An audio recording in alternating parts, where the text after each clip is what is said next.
Football एक ऐसा खेल जिसको दुनिया के कोने कोने में खेला जाता है, लेकिन इंडिया यानी हमारा प्यारा भारत देश जिसमें 140 करोड़ की आबादी रहते हुए भी आज तक कभी फीफा वर्ल्ड कप में क्वालिफाई नहीं कर पाई है। और वही आइसलैंड, कतर जैसे छोटे देश क्वालिफाई करने के साथ साथ होस्ट भी किए हैं। आखिर क्यों? आखिर क्या कमी रह गई है इंडिया में, और ऐसी कौन सी वजह है जो इंडिया में फुटबॉल ग्रो होने से रोक रही है? और इसके साथ साथ क्या India realistically FIFA world cup में क्वालिफाई भी कर सकता है? तो चलिए दोस्तों, सच की सामना करते हैं और ग्राउंड का रियलिटी चेक करते हैं।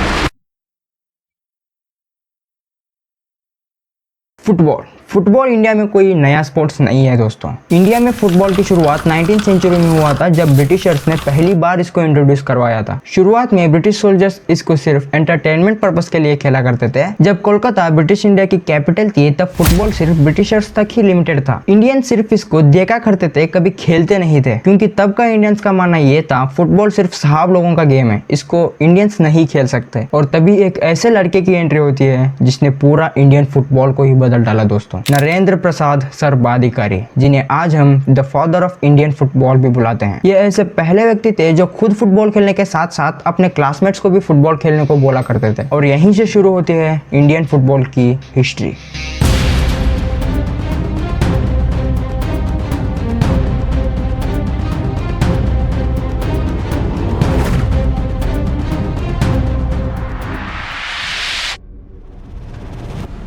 एटीन 1872 में ब्रिटिश अधिकारियों ने भारत का सबसे पहला फुटबॉल क्लब कोलकाता एफसी को स्थापना करते हैं। दरअसल पहले एक रग्बी क्लब हुआ करता था और बाद में जाकर इसको कोलकाता फुटबॉल क्लब बना दिया जाता है। और ठीक इसके 16 साल बाद यानी 1888 में डुरांड कप को शुरू किया जाता है, जो कि इंडिया का ओल्डेस्ट मेजर ट्रॉफी भी माना जाता है। और इसका ठीक एक साल बाद एक ऐसी टीम बना दी जाती है जिसका नाम आज भी हर इंडियन फुटबॉल फैन जानता है, मोहन बगान एथलेटिक क्लब। ब्रिटिशर्स के जमाने में बना ये क्लब आज तक का सबसे ओल्डेस्ट एग्जिस्टिंग क्लब है। और इसके बाद 1893 में IFA यानी इंडियन फुटबॉल एसोसिएशन एस्टैब्लिश हुआ। हैरान कर देने वाली बात यह है, ये एसोसिएशन तो इंडियंस का था, लेकिन इसमें एक भी इंडियन मेंबर नहीं था अंटिल 1920s। और इसके बाद 1911 में मोहन बगान के प्लेयर्स बिना जूतों के खेलकर ईस्ट यॉर्क सिटी को 2-1 से हराकर IFA शील्ड जीतने वाली पहली इंडियन टीम बन जाती है। और इसके बाद 1937 में ऑल इंडिया फुटबॉल फेडरेशन को बना दिया जाता है। 1938 में इंडिया पहला ऑफिशियल टूर करता है, जो कि ऑस्ट्रेलिया जाना था, जहां पर इन्होंने ऑस्ट्रेलिया के अगेंस्ट 5 फ्रेंडली मैचेस खेलते हैं। और इसी मैच में आर नमसेदीन ऐसे पहले प्लेयर बन जाते हैं जो कि इंडिया के लिए हैट्रिक स्कोर करते हैं। एंड 1940 उस वक्त कोलकाता की मोहम्मदान स्पोर्टिंग क्लब, जो कि एक नॉन ब्रिटिश फुटबॉल क्लब थी, जिसने डोरांड कप के फाइनल में रॉयल वारविक शहर को 2-1 से हरा देती है। और इसके साथ साथ डोरांड कप को जीतने वाली पहली नॉन ब्रिटिश क्लब बन जाती है। और इसके बाद इंडियन क्लब्स कॉन्फिडेंस के साथ टूर्नामेंट जीतना शुरू करते हैं। एंड नाउ अभी आता है 1950, जो कि इंडियन फुटबॉल का गोल्डन एरा भी माना जाता है। उस वक्त 1950 में इंडियन फुटबॉल ने वो मौका पाया था जिसके लिए हर देश तड़पता है। फीफा वर्ल्ड कप के लिए एशिया की तरफ से 4 टीम्स को क्वालिफाई करना था, लेकिन बाकी सारे टीम्स विड्रॉ कर जाते हैं और इंडिया को डायरेक्ट एंट्री मिल जाती है फीफा वर्ल्ड कप में क्वालिफाई करने के लिए। ड्रॉ तो हो गया था और इसके साथ साथ सब कुछ रेडी था, लेकिन उसी वक्त AIFF ने टीम को वर्ल्ड कप में भेजने से मना कर देती है। मना करने का मेन रीजन ये था टीम सिलेक्शन पर डिसएग्रीमेंट, प्रैक्टिस का टाइम कम रहना, और इसके साथ साथ तीसरा सबसे बड़ी रीजन ट्रैवल और फंड का इशू। और तब के लोगों का ये मानना था फीफा ने इंडिया को बेयरफुट खेलने से मना किया है, तो इसलिए इंडिया ने भी विड्रॉ कर लिया है। लेकिन ऐसा नहीं था दोस्तों। ये जो मूवमेंट था ना दोस्तों, इंडिया का सबसे बड़ा व्हाट इफ बन गया है। अगर उस वक्त AIFF ने इंडिया को वर्ल्ड कप में भेजता तो शायद दोस्तों आज इंडियन फुटबॉल कुछ अलग ही लेवल पर होता। अभी हम हमारा प्रेजेंट फुटबॉल का सिचुएशन देखेंगे तो हमारा फीफा रैंकिंग है 133। शायद आपको पता होगा फीफा वर्ल्ड कप में खेलने के लिए कंट्री की रैंक अंडर 17 होनी चाहिए या फिर टॉप 100 में होनी चाहिए। और 133 इस रैंकिंग को लेकर तो हम फीफा वर्ल्ड कप में खेलना तो छोड़ो भाई,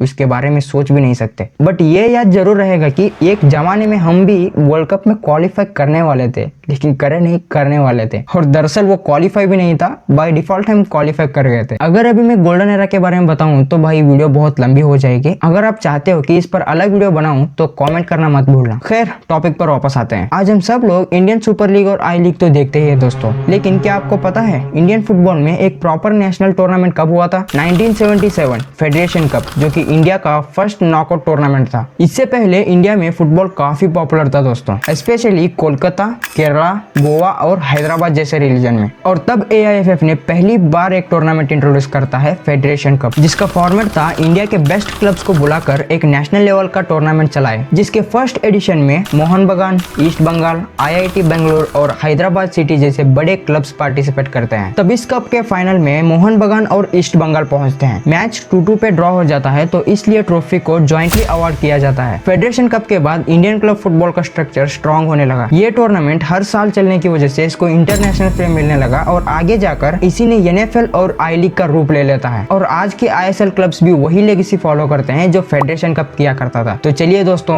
अभी बात करते हैं वो कौन सी वजह है जो इंडिया में फुटबॉल ग्रो होने से रोक रही है। इंडिया जैसी 140 करोड़ की आबादी वाली देश में टैलेंट की कोई कमी नहीं है। अगर फुटबॉल को देखा जाए तो फुटबॉल अभी तक भी क्रिकेट के आस पास भी नहीं पहुंच पाया है। पहली बात तो इंडिया में क्रिकेट एक रिलीजन बन चुका है। BCCI की मार्केटिंग, मनी और इमोशनल कंडीशन इतनी स्ट्रांग है कि दूसरे स्पोर्ट्स को स्पेस कम पड़ जाता है। और इसके साथ साथ मीडिया भी मोस्टली क्रिकेट को ही कवर करता है। ये भी एक बहुत बड़ी रीजन है फुटबॉल पीछे बचने का। और दूसरा, ग्रास रूट और इंफ्रास्ट्रक्चर। स्कूल्स और कॉलेजेस में प्रॉपर फुटबॉल ग्राउंड, कोचेस और कंपटीशन कम रहना। इंडिया में नेचुरल टैलेंट तो बहुत है, चाहे वो स्पोर्ट्स में ही हो या फिर जुगाड़ में ही हो, लेकिन टैलेंट की कमी नहीं है। और इसके साथ साथ सबसे बड़ी प्रॉब्लम जो हर इंडियन फुटबॉलर फेस करता है, ग्राउंड में प्रॉपर ग्रास और क्लब्स में प्रॉपर टर्फ नहीं रहना। और तीसरा, इन्वेस्टमेंट। फुटबॉल में इन्वेस्टमेंट बहुत कम है दोस्तों। 2014 में जब ISL शुरू हुआ था तब थोड़ी इन्वेस्टमेंट किया गया था, लेकिन तब वो जो इन्वेस्टमेंट था वो सिर्फ बड़े लीग्स तक ही सीमित था। यूथ अकेडमीज हो या फिर स्मॉल टाउन्स के क्लब्स हो जिन्हें फंडिंग मिलना बहुत ही मुश्किल है दोस्तों। फोर्थ, एक बहुत बड़ी प्रॉब्लम दोस्तों, फुटबॉल को एक करियर ऑप्शन नहीं मानना। इस प्रॉब्लम को खुद मैंने भी फेस किया है। कुछ लोग फुटबॉल को पैशन तो मानते हैं, लेकिन कोई करियर बनाना नहीं चाहता उसमें। और हमारे जैसे लोग जो भी इसमें करियर बनाना चाहते हैं उन्हें सपोर्ट नहीं मिलता, तो इसीलिए आगे जाकर फुटबॉल एक पैशन ही बन जाता है। स्पेशली अगर आप 4-5 साल से फुटबॉल खेल रहे हो और आप नेशनल लेवल का टूर्नामेंट एक भी बार नहीं खेला है,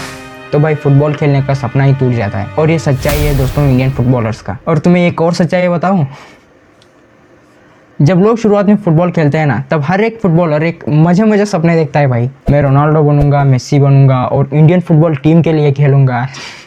ये जो थॉट्स है ना भाई, मुझे भी आया करते थे जब मैं पहली बार फुटबॉल खेलना शुरू किया था। और बाद में मुझे पता चला घंटा ऐसा कुछ नहीं होगा, रोनाल्डो ही रहेगा और हम चाय पानी वाले ही रहेंगे।